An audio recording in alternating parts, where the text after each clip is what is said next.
Bienvenue dans le monde spirituel. Bonjour les amis, je suis heureux de vous retrouver pour cet épisode numéro 6 dans la série Le Monde Spirituel et on va continuer notre étude sur la structure du royaume de Dieu. Et dans l'épisode précédent, nous avons pu voir que l'ensemble de la structure de ce royaume repose sur 3 personnes. Dieu le Père, Dieu le Fils et Dieu le Saint-Esprit.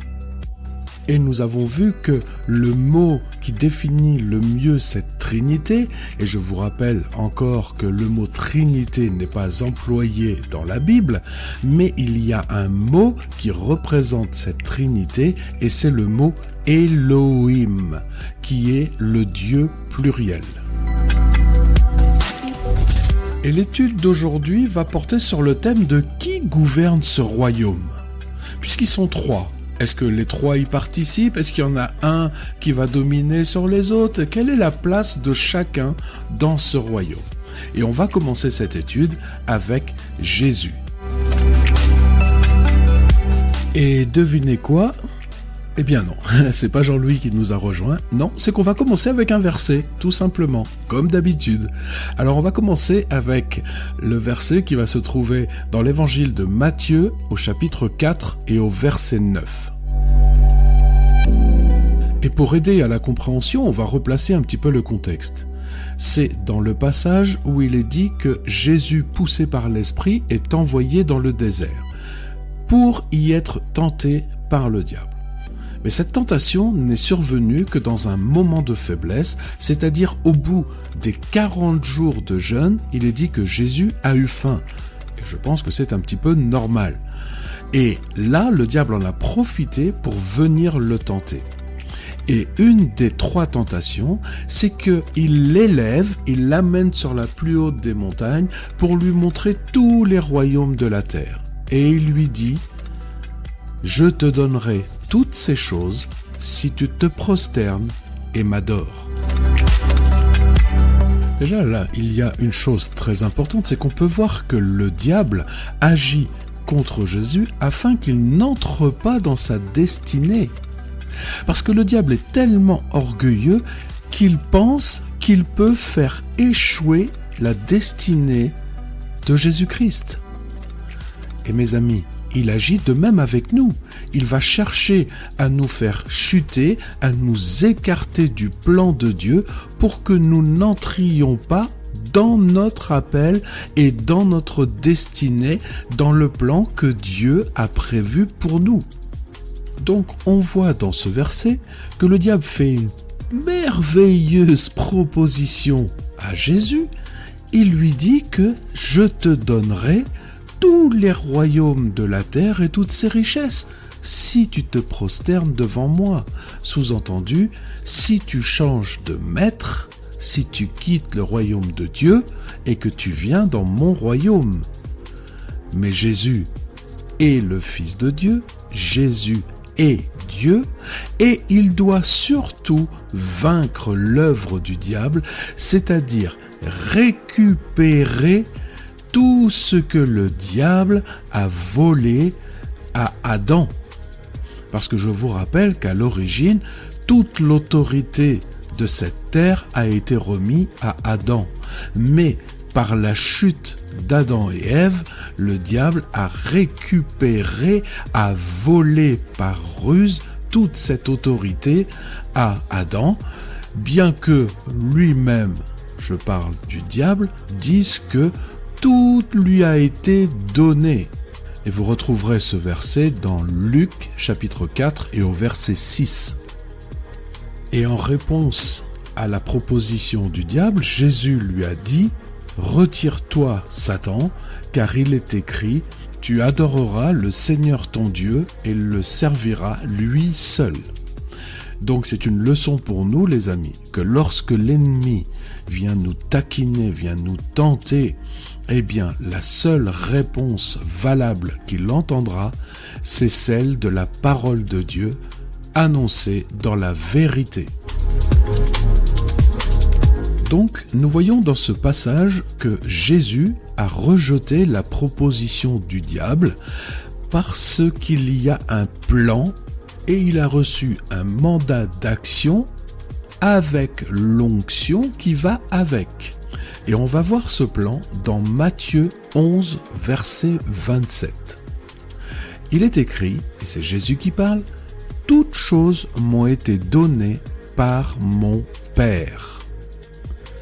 Il est clair qu'il sait très bien qui il sait se situer, il sait donc se positionner, et c'est pour cela qu'à l'ennemi, il lui a dit « Arrière de moi, Satan », car il est écrit « Tu n'adoreras et tu ne serviras que le Père seulement ».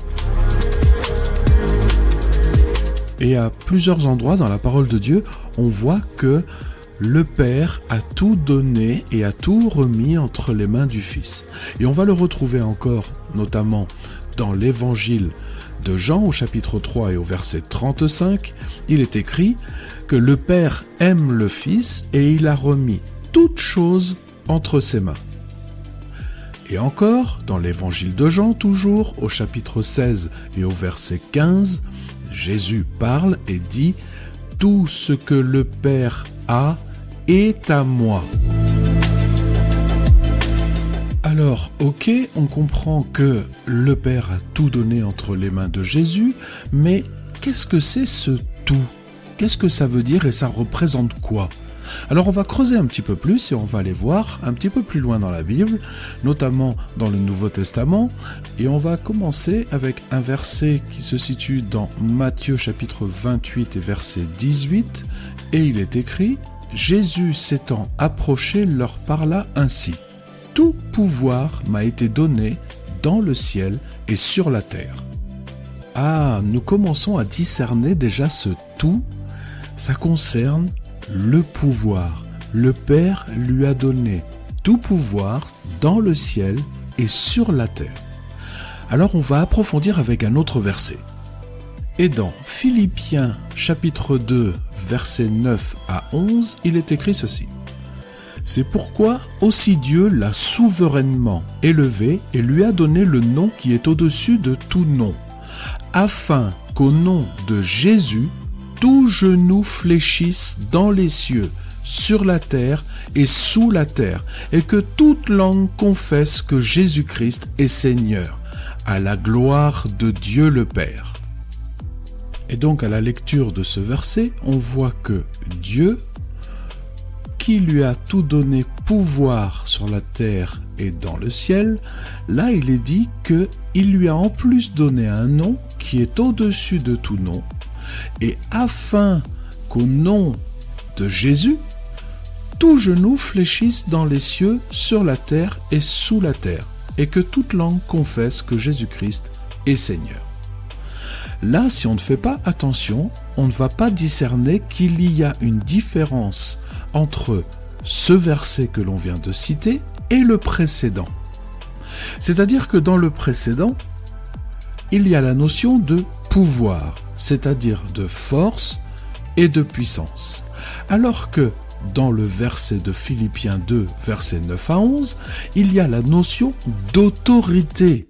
Et là, ça n'est plus la même chose. Parce que, mes amis, entre ces deux versets, il y a eu la croix. Il y a eu la victoire de Jésus-Christ lorsqu'il a dépouillé toute la puissance du diable. Donc, Jésus est passé du pouvoir à l'autorité. Et dans l'autorité, il y a le pouvoir d'agir. Donc, dans la première partie, avant la croix, il avait le mandat avec une onction de pouvoir qui lui a été donné par celui qui avait l'autorité, c'est-à-dire le Père, et après la croix, il a un mandat d'autorité avec un pouvoir d'agir. C'est lui qui décide. C'est à son nom et dans son nom que toutes choses se font. Et quand on a des combats à mener, les amis, on les mène depuis la victoire de Jésus-Christ.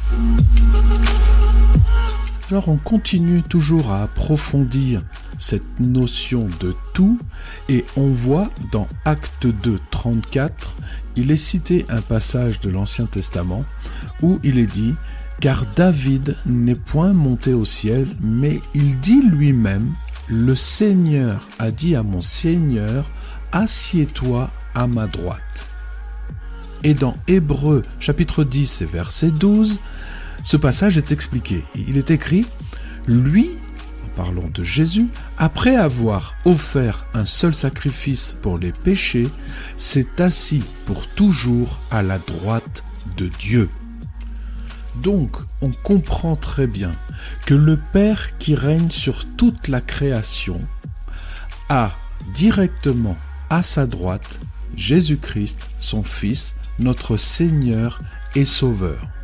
Donc, on comprend très bien pourquoi il est au-dessus de toute domination, toute puissance, toute autorité qui peut se nommer sur la terre. Encore un verset, Éphésiens chapitre 1er du verset 20 à 22.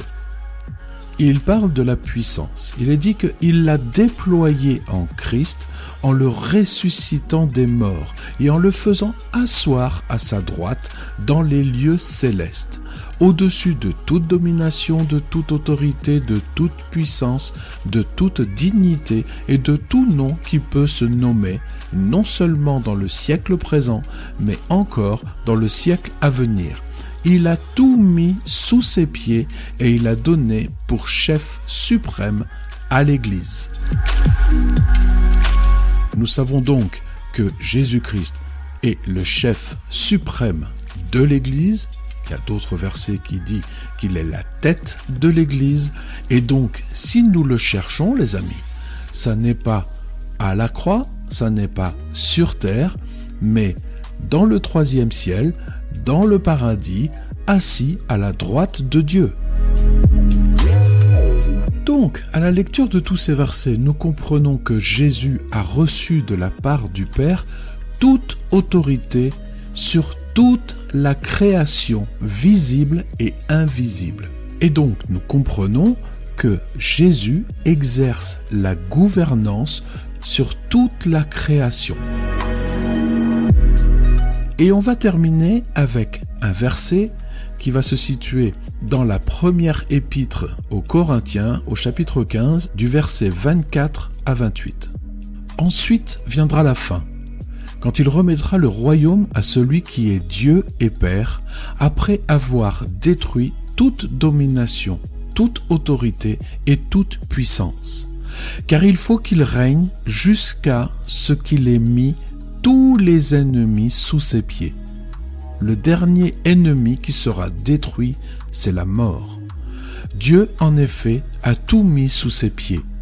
Mais lorsqu'il dit que tout lui a été soumis, il est évident que celui qui lui a soumis toutes choses est excepté. Et lorsque toutes choses lui auront été soumises, alors le Fils lui-même sera soumis à celui qui lui a soumis toutes choses, afin que Dieu soit tout en tous. Comme nous l'avons dit, Jésus exerce la gouvernance sur toute la création. Mais il y aura un temps, à la fin des temps, lorsque tout sera vaincu, y compris la mort, alors Jésus lui-même remettra toute la gouvernance au Père. Voilà les amis, nous avons terminé cette petite étude et nous avons vu que celui qui gouverne sur toute la création et même en ce moment dans le royaume de Dieu, c'est Jésus-Christ qui est assis à la droite du Père. Je vous donne rendez-vous pour le prochain podcast où nous étudierons le rôle du Saint-Esprit. Je vous dis à très bientôt les amis, je vous embrasse tendrement dans l'amour de notre Seigneur Jésus-Christ et avec tout mon amour, je vous dis à très bientôt. N'oubliez pas que vous pouvez retrouver le texte intégral de ce podcast dans notre site internet www.réparateurdesbrèches, tout en minuscules, tout attaché et tout au pluriel, .fr. Vous pouvez nous adresser vos questions à Réparateur des Brèches, tout en minuscules, tout attaché et tout au pluriel, @gmail.com.